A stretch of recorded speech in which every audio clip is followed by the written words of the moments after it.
Secretary Hagel, Secretary Mabus, Admirals Grenard and Hilardes, Mayor Gray, leaders from across this city and armed forces, to all the outstanding first responders, and most of all, the families whose hearts have been broken. We cannot begin to comprehend your loss.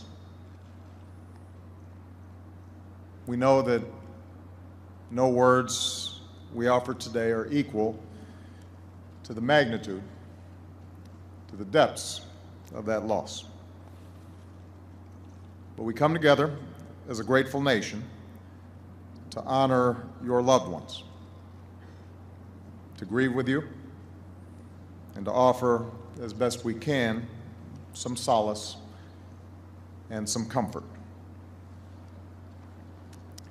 On the night that we lost Martin Luther King Jr. to a gunman's bullet, Robert Kennedy stood before a stunned and angry crowd in Indianapolis, and he broke the terrible news. And in the anguish of that moment, he turned to the words of an ancient Greek poet, Aeschylus. Even in our sleep, pain, which we cannot forget, falls drop by drop upon the heart until, in our own despair, against our will, comes wisdom through the awful grace of God. Pain, which cannot forget, drop by drop upon the heart. The tragedy and the pain that brings us here today is extraordinary. It is unique. The lives that were taken from us were unique. The memories their loved ones carry are unique, and they will carry them and endure long after the news cameras are gone. But part of what wears on as well is the sense that this has happened before.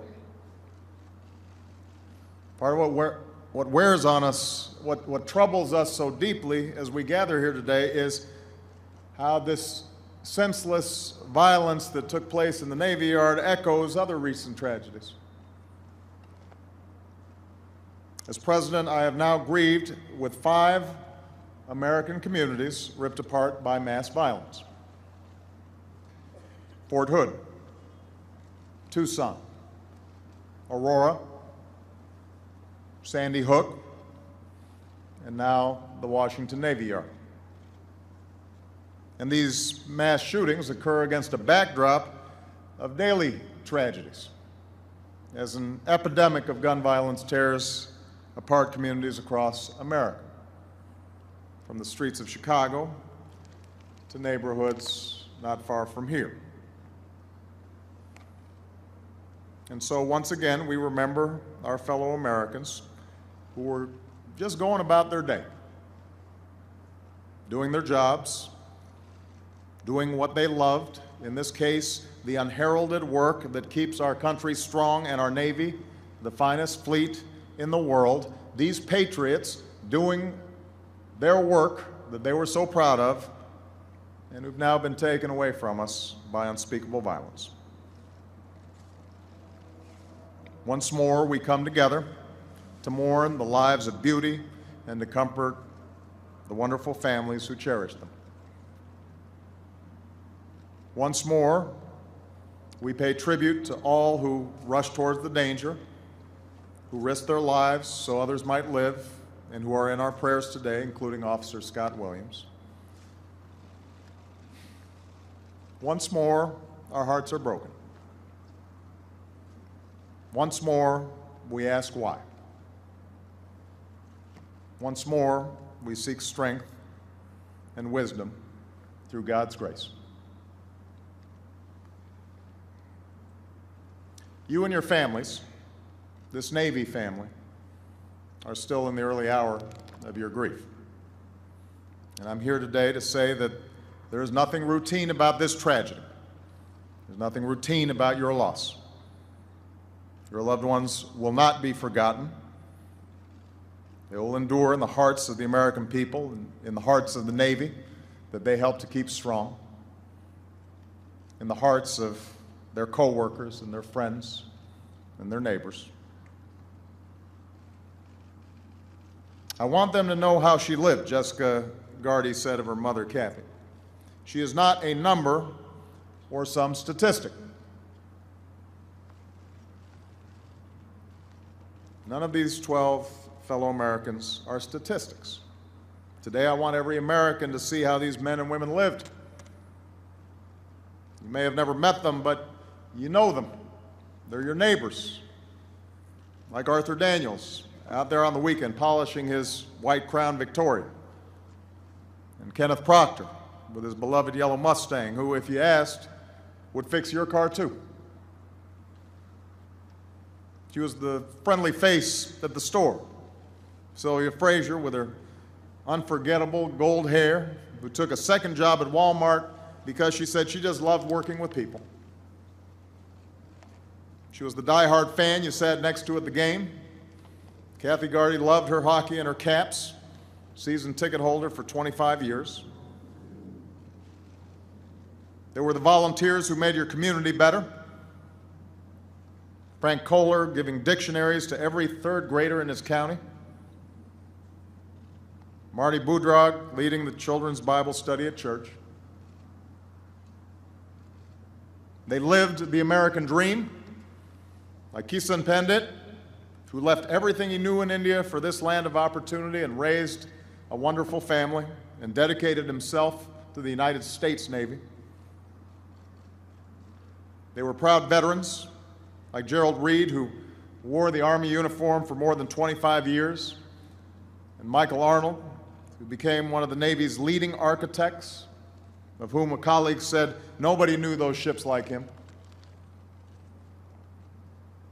They were dedicated fathers, like Mike Rigel, coaching his daughter's softball teams, joining Facebook just to keep up with his girls, one of whom said he was always the cool dad. They were loving mothers, like Mary Frances Knight, devoted to her daughters, and who had just recently watched with joy as her older daughter got married. They were doting grandparents, like John Johnson, always smiling, giving bear hugs to his 10 grandchildren, and who would have welcomed his 11th grandchild this fall. These are not statistics. They are the lives that have been taken from us. This is how far a single act of violence can ripple. A husband has lost his wife. Wives have lost their husbands. Sons and daughters have lost their moms and their dads. Little children have lost their grandparents. Hundreds in our communities have lost a neighbor, and thousands here have lost a friend. As has been mentioned for one family, the Daniels family, old wounds are ripped open again. Priscilla's lost Arthur, her husband of 30 years. Only a few years ago, as Mayor Gray indicated, another shooting took the life of their son, just 14 years old. I can't believe this is happening again, Priscilla says.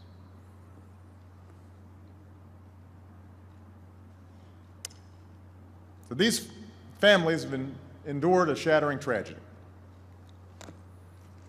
It ought to be a shock to all of us, as a nation and as a people. It ought to obsess us. It ought to lead to some sort of transformation. That's what happened in other countries when they experienced similar tragedies. In the United Kingdom, in Australia, when just a single mass shooting occurred in those countries, they understood that there was nothing ordinary about this kind of carnage. They endured great heartbreak, but they also mobilized and they changed. And mass shootings became a great rarity. And yet here in the United States, after the round-of-clock coverage on cable news, after the heartbreaking interviews with families, after all the speeches and all the punditry and all the commentary, nothing happens. Alongside the anguish of these American families, alongside the accumulated outrage so many of us feel, sometimes I fear there's a creeping resignation that these tragedies are just somehow the way it is, that this is somehow the new normal. We can't accept this. As Americans bound in grief and love, we must insist here today there is nothing normal about innocent men and women being gunned down where they work. There's nothing normal about our children being gunned down in their classrooms. There's nothing normal about children dying in our streets from stray bullets. No other advanced nation endures this kind of violence. None. Here in America, the murder rate is 3 times what it is in other developed nations. The murder rate with guns is 10 times what it is in other developed nations. And there's nothing inevitable about it. It comes about because of decisions we make or fail to make. And it falls upon us to make it different. Sometimes it takes an unexpected voice to break through, to help remind us what we know to be true. And we heard one of those voices last week. Dr. Janice Orlowski's team at MedStar Washington Hospital Center treated the wounded. And in the midst of one of her briefings, she spoke with heartbreaking honesty as somebody who sees daily and nightly the awful carnage of so much violence. We are a great country, she said, but there's something wrong. All these shootings, all these victims, she said, this is not America. It is a challenge to all of us, she said, and we have to work together to get rid of this. And that's the wisdom we should be taking away from this tragedy, and so many others. Not accepting these shootings as inevitable, but asking what can we do to prevent them from happening again and again and again. I've said before, we cannot stop every act of senseless violence. We cannot know every evil that lurks in troubled minds. But if we can prevent even one tragedy like this, save even one life, spare other families what these families are going through, surely we've got an obligation to try.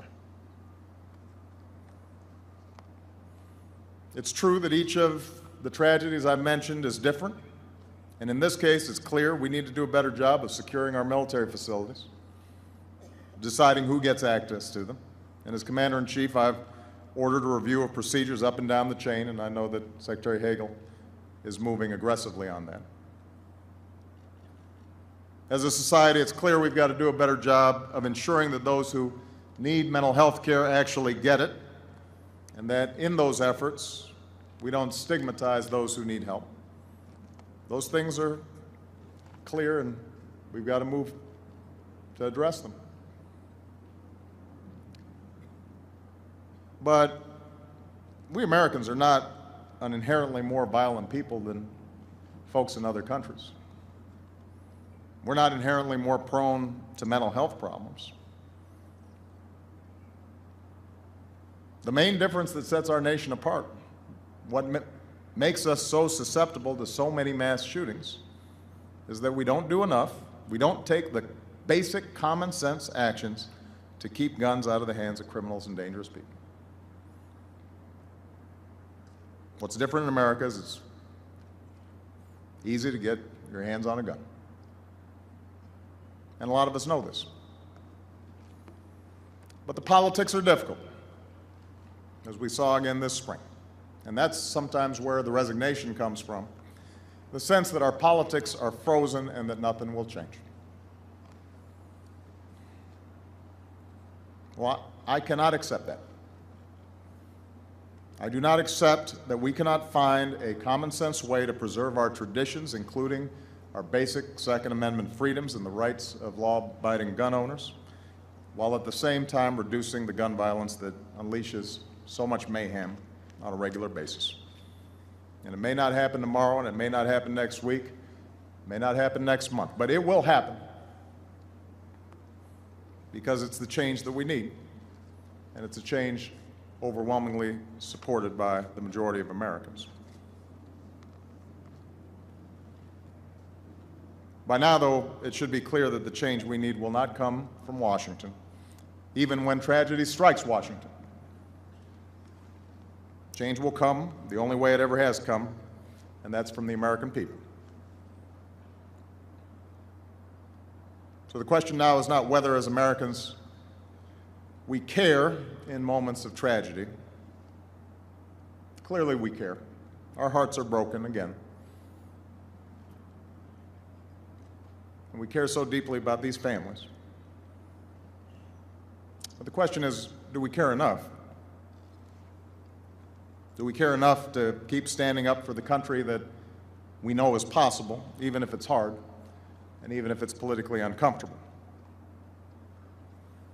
Do we care enough to sustain the passion and the pressure to make our communities safer and our country safer? Do we care enough to do everything we can to spare other families the pain that is felt here today? Our tears are not enough. Our words and our prayers are not enough. If we really want to honor these 12 men and women, if we really want to be a country where we can go to work and go to school and walk our streets free from senseless violence, without so many lives being stolen by a bullet from a gun, then we're going to have to change. We're going to have to change. On Monday morning, these 12 men and women woke up like they did every day. They left home and they headed off to work. And Gerald Reed's wife, Kathy, said, "See you tonight for dinner." And John Johnson looked at his wife, Judy, and said what he always said whenever they parted: "Goodbye, beautiful. I love you so much."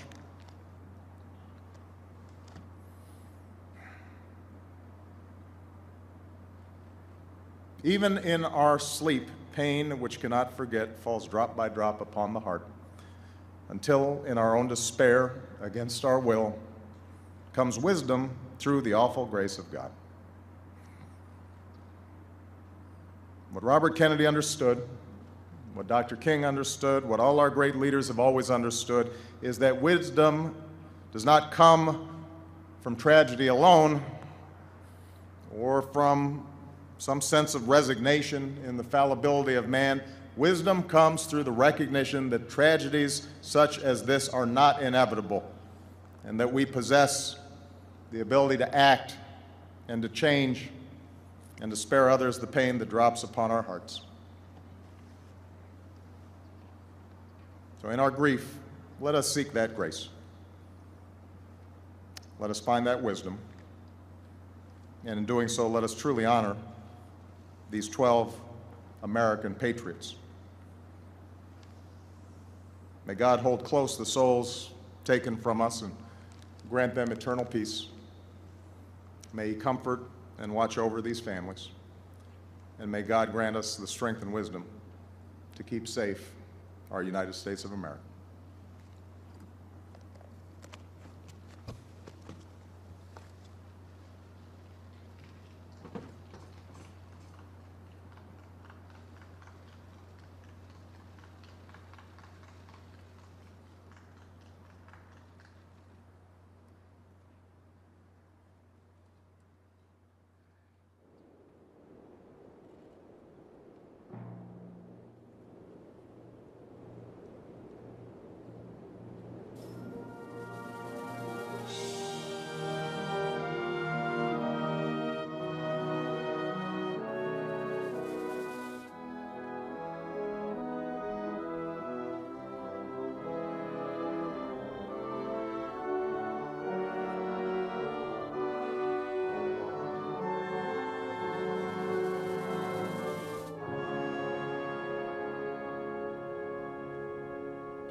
all